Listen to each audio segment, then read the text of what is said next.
Ravi Teja versus Gopichand, आखिर कौन कौन तेलुगु सिनेमा का नंबर 1 स्टार। वैसे तो ये दोनों ही हैं फ्लॉप के बहुत बड़े खिलाड़ी, लेकिन फिर आज जान ही लेते हैं आखिर किसने दी सबसे ज्यादा फ्लॉप और किसने दी है सबसे ज्यादा हिट्स। तो चलिए जानते हैं दोनों की last 15 hits and flop movies के बारे में। तो रवि तेजा लेकर आते हैं अपनी 15वीं मूवी बंगाल टाइगर, एक एक्शन कॉमेडी फिल्म जिसमें 2 हीरोइन तमन्ना और राशि को लेकर मूवी को बनाते हैं। पूरे 25 करोड़ के बजट में और कमाती है 38 करोड़ और रह जाती है एक एवरेज मूवी। तो वहीं दूसरी तरफ गोपीचंद भी लेकर आते हैं अपनी 15वीं मूवी मोगलू, एक रोमांस ड्रामा फिल्म जिसका बॉक्स ऑफिस पर हो जाता है बुरी तरह पोपट, क्योंकि 10 करोड़ के बजट में बनकर मूवी कमाती है 7 करोड़ और बन जाती है एक फ्लॉप मूवी। तो पॉइंट मिलता है रवि तेजा को, क्योंकि गोपीचंद ने तो दे डाली है फ्लॉप मूवी। और फिर रवि तेजा लाते हैं अपनी 14वीं मूवी राजा द ग्रेट, लाते हैं एक एक्शन कॉमेडी फिल्म जिसमें करते हैं अंधे की एक्टिंग और ले जाते हैं ऑडियंस का दिल, क्योंकि सिर्फ 25 करोड़ के बजट में बनकर मूवी कमाती है 55 करोड़ और बन जाती है रवि तेजा के करियर की एक ब्लॉकबस्टर मूवी। तो वहीं गोपीचंद भी लाते हैं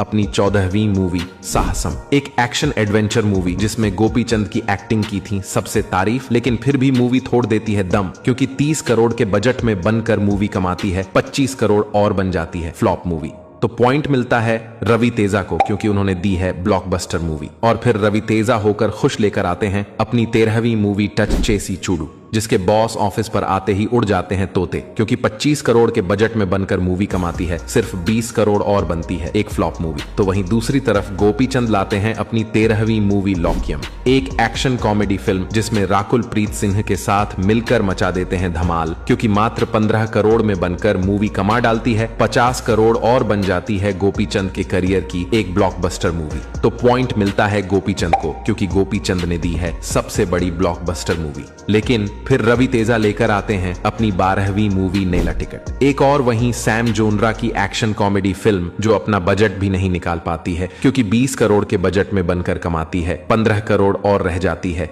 एक फ्लॉप मूवी। तो वहीं गोपीचंद भी लेकर आते हैं अपनी 12वीं मूवी जिल, एक एक्शन ड्रामा फिल्म जो लोगों आती है थोड़ी कम पसंद, क्योंकि 15 करोड़ के बजट में बनकर मूवी कमाती है 20 करोड़ और बन जाती है एक एवरेज मूवी। तो पॉइंट मिलता है गोपीचंद को, क्योंकि रवि तेजा ने तो दी है एक फ्लॉप मूवी। और फिर रवि तेजा की आती है 11वीं मूवी अमर अकबर एंथनी, एक और एक्शन कॉमेडी फिल्म जिसमें रवि तेजा इसी करते हैं एक्टिंग की हो जाते हैं थिएटर खाली के, क्योंकि 35 करोड़ के बजट में बनती है मूवी और कमाती है सिर्फ 20 करोड़ और बनती एक डिसास्टर मूवी। तो गोपीचंद लेकर आते हैं अपनी 11वीं मूवी सौख्यम, एक एक्शन रोमांटिक फिल्म जिसमें गोपीचंद अपनी एक्टिंग का ऐसा दिखाते हैं जादू, और सिर्फ 15 करोड़ के बजट में बनकर मूवी कमाती है 10 करोड़ और बन जाती है सबसे बड़ी डिसास्टर। तो यहाँ मिलता है दोनों को बराबर पॉइंट, क्योंकि दोनों ने दे डाली है सबसे बड़ी डिसास्टर। लेकिन फिर रवि तेजा लेकर आते हैं अपनी 10वीं मूवी डिस्को राजा, और जैसा नाम वैसा ही काम, क्योंकि 40 करोड़ के भारी बजट में बनती है ये एक्शन साईफाई फिल्म और कमाती है सिर्फ 30 करोड़ और बन जाती है एक बड़ी फ्लॉप मूवी। तो वहीं गोपीचंद की भी आती है 10वीं मूवी गौतम नंदा, एक थ्रिलर मूवी जो बनती है पूरे 30 करोड़ में, लेकिन पब्लिक होती है इससे थोड़ी ना खुश, क्योंकि मूवी कमाती है 25 करोड़ और बन जाती है एक फ्लॉप मूवी। तो दोनों को मिलता है बराबर पॉइंट, क्योंकि दोनों ने दे डाली है फ्लॉप्स मूवीज। लेकिन फिर रवि तेजा लेकर आते हैं अपनी 9वीं मूवी क्रैक, एक एक्शन थ्रिलर मूवी जो फाड़ डालती है बॉक्स ऑफिस को, क्योंकि मात्र 20 करोड़ के बजट में बनकर कमा डालती है 70 करोड़ और बन जाती है रवि तेजा के करियर की एक बड़ी ब्लॉकबस्टर मूवी की। तभी गोपीचंद भी लेकर आते हैं अपनी 9वीं मूवी ऑक्सीजन, एक एक्शन थ्रिलर मूवी जिसमें करते हैं कमाल की एक्टिंग, लेकिन फिर भी 30 करोड़ के बजट में बनकर मूवी कमाती है 15 करोड़ और बन जाती है सबसे बड़ी डिसास्टर मूवी। तो पॉइंट मिलता है रवि तेजा को, क्योंकि रवि तेजा ने दी है सबसे बड़ी ब्लॉकबस्टर मूवी। और फिर रवि तेजा लेकर आते हैं अपनी 8वीं मूवी खिलाड़ी, और जैसा नाम उसे उल्टा काम, क्योंकि 50 करोड़ के भारी बजट में बनाते हैं इस एक्शन थ्रिलर मूवी को और सोचते हैं कि इस बार भी मचाऊंगा बॉक्स ऑफिस पर धमाल, लेकिन मूवी कमाती है सिर्फ 25 करोड़ और बन जाती है एक डिसास्टर मूवी। और तभी गोपीचंद भी लेकर आते हैं अपनी 8वीं मूवी पंथम, एक एक्शन रोमांटिक फिल्म जो बनती है 25 करोड़ के बजट में और कमाती है 20 करोड़ और बन जाती है एक फ्लॉप मूवी। तो यहाँ एक पॉइंट मिलता है गोपीचंद को, क्योंकि गोपीचंद ने खाया है कम लॉस।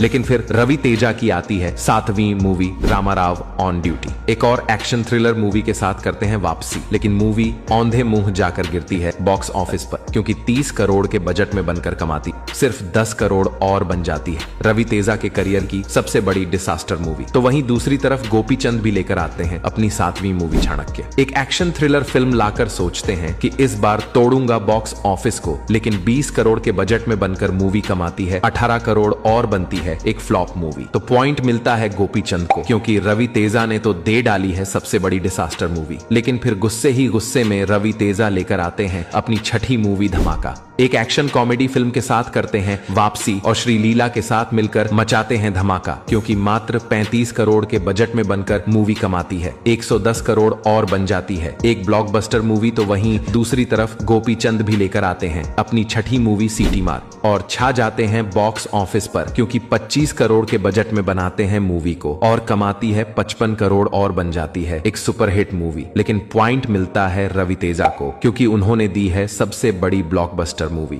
और फिर रवि तेजा की आती है 5वीं मूवी वॉल्टेयर वीरैया। चिरंजीवी के साथ मिलकर ऐसा करते हैं धमाका की लूट लेते हैं बॉक्स ऑफिस को, क्योंकि 125 करोड़ के बजट में बनाते हैं मूवी को और कमा डालती है 230 करोड़ और बन जाती है एक ब्लॉकबस्टर मूवी। तो वहीं दूसरी तरफ गोपीचंद की भी आती है 5वीं मूवी आरा धुगुला बुलेट, एक एक्शन रोमांटिक फिल्म जो बॉक्स ऑफिस पर गिरती है औंधे मुंह, क्योंकि 25 करोड़ के बजट में बनकर मूवी कमाती है 10 करोड़ और बन जाती है सबसे बड़ी डिजास्टर मूवी। तो पॉइंट मिलता है रवि तेजा को, क्योंकि रवि तेजा ने दे डाली सबसे बड़ी ब्लॉकबस्टर मूवी और रवि तेजा लेकर आते हैं अपनी 4थी मूवी रावणासुर। एक और एक्शन थ्रिलर फिल्म बनाकर सोचते हैं इस बार मारूंगा बाजी, लेकिन 50 करोड़ के बजट में बनकर मूवी कमाती है सिर्फ 25 करोड़ और बन जाती है एक डिसास्टर मूवी। तो वहीं गोपीचंद भी लेकर आते हैं अपनी 4थी मूवी पक्का कमर्शियल, एक और वही एक्शन कॉमेडी फिल्म जो बनती है मात्र 15 करोड़ के बजट में और कमाती है 12 करोड़ और बन जाती है एक फ्लॉप मूवी। तो पॉइंट मिलता है गोपीचंद को, क्योंकि गोपीचंद ने खाया है कम लॉस। लेकिन फिर रवि तेजा की आती है तीसरी मूवी टाइगर नागेश्वर राव। इस बार उठाते हैं बड़ा कदम और बनाते हैं एक पेन इंडिया मूवी जिसका बजट होता है 50 करोड़, लेकिन बॉक्स ऑफिस पर कमाती है सिर्फ 52 करोड़ और रह जाती है एक फ्लॉप मूवी। तो वहीं गोपीचंद की भी आती है तीसरी मूवी रामाबनम, एक एक्शन ड्रामा फिल्म जो बनती है 20 करोड़ में और कमाती है सिर्फ 15 करोड़ और बन जाती है एक फ्लॉप मूवी। तो दोनों को मिलता है बराबर पॉइंट, क्योंकि दोनों ने दे डाली इस बार फ्लॉप। और फिर रवि तेजा लेकर आते हैं अपनी दूसरी मूवी ईगल, एक और एक्शन थ्रिलर मूवी जो टेक देती है बॉक्स ऑफिस पर घुटने, क्योंकि 35 करोड़ के बजट में बनकर कमाती है 30 करोड़ और बन जाती है फ्लॉप मूवी। तो वहीं दूसरी तरफ गोपीचंद भी लाते हैं अपनी दूसरी मूवी भीमा, पुलिस ऑफिसर बनकर दिखाते हैं दमदार एक्शन, लेकिन ऑडियंस होती है इससे न खुश और 25 करोड़ के बजट में बनकर मूवी कमाती है 16 करोड़ और बन जाती है एक फ्लॉप मूवी। तो दोनों को मिलता है बराबर पॉइंट, क्योंकि दोनों नहीं पकड़ पाए इस बार बॉक्स ऑफिस। लेकिन फिर रवि तेजा लेकर आते हैं अपनी पहली मूवी मिस्टर बच्चन, बनाते हैं बॉलीवुड मूवी रेड का तेलुगु रीमेक, लेकिन बॉक्स ऑफिस पर हो जाता है इसका सत्यानाश, क्योंकि 70 करोड़ के बजट में बनकर मूवी कमाती है 15 करोड़ और बन जाती है सबसे बड़ी डिसास्टर। तो वहीं दूसरी तरफ गोपीचंद भी लाते हैं अपनी पहली मूवी विश्वाम जो बनती है पूरे 25 करोड़ के बजट में और कमाती है 20 करोड़ और बनती है एक फ्लॉप मूवी। तो पॉइंट मिलता है गोपीचंद को, क्योंकि गोपीचंद ने खाया है कम लॉस। तो यही है रवि तेजा और गोपीचंद की last 15 hits and flop movies. अब आप बताओ इन दोनों में कौन है विनर और कौन है फ्लॉप का असली खिलाड़ी और कौन है आपका फेवरेट।